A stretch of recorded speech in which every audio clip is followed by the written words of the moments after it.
Voilà une délibération qui elle-même devrait tous ici nous alerter sur le délire de la loi stalinienne. Je me permets le terme, puisqu'après tout, elle est le bébé du ministre communiste du logement Guesso, dite solidarité et renouvellement urbain. On voudrait donc, si on suit cette loi, doter Levins de 25% de logements sociaux, c'est-à-dire qu'à Levins, où il y a, je crois, 2600 logements, il faudrait donc qu'il y en ait, en plus, 850 logements sociaux, ou bien qu'on transforme des logements existants en logements sociaux.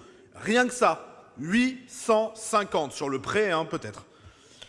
On ne se préoccupe pas tellement, au fond, des bouleversements que ça signifierait. Augmentation du nombre d'habitants, modification substantielle de la population, toutes les infrastructures qui devraient suivre, etc.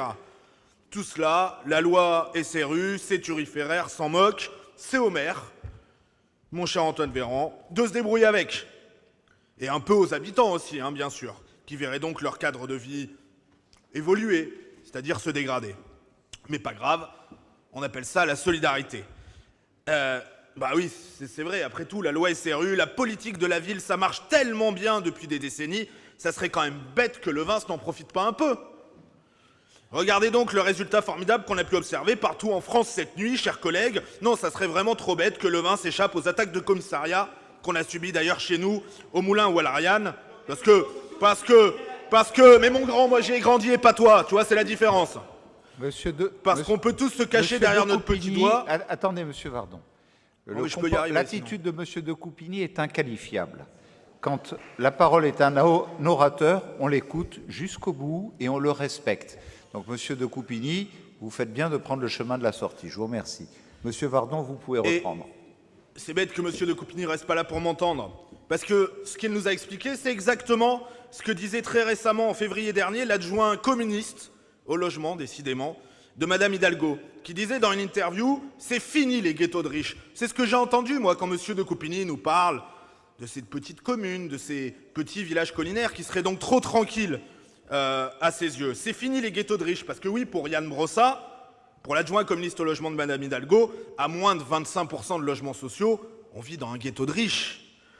Pour Yann Brossa, chers collègues, si on ne vit pas dans un logement social, c'est tout simplement d'ailleurs qu'on est riche. Elle est belle la vie quand on la regarde avec des lunettes rouges. Oui, cette loi, en réalité, c'est un scandale. C'est une honte, car elle ne prend pas en compte la réalité de nos communes et de nos territoires. La contrainte foncière, c'est pas grave. Le littoral, ça n'existe pas. Les vallées, ça n'existe pas.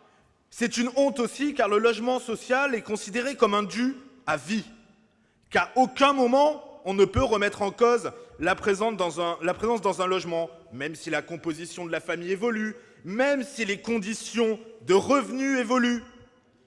Car le logement social et sa solidarité sont tournés vers le monde entier.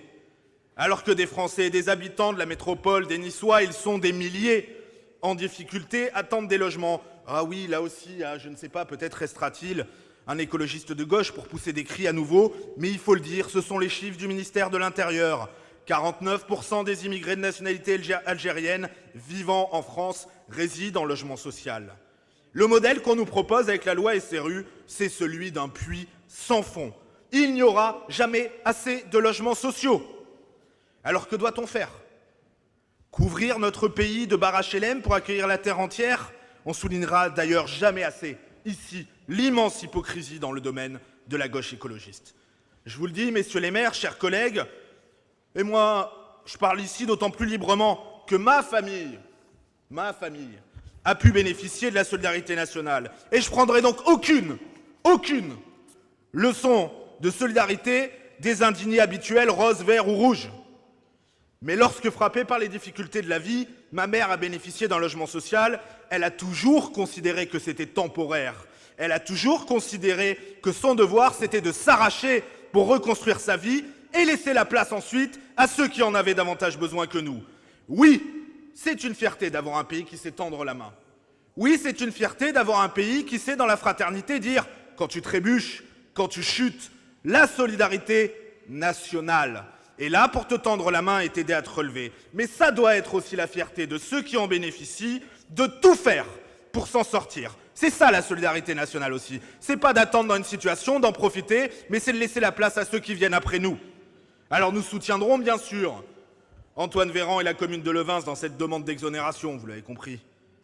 Tout en disant qu'il est grand temps qu'on en finisse avec les contorsions, avec les contournements, pour convenir à cette loi, s'y adapter, et qu'un gouvernement réellement de droite ait enfin le courage d'en finir avec cette loi communiste. Merci.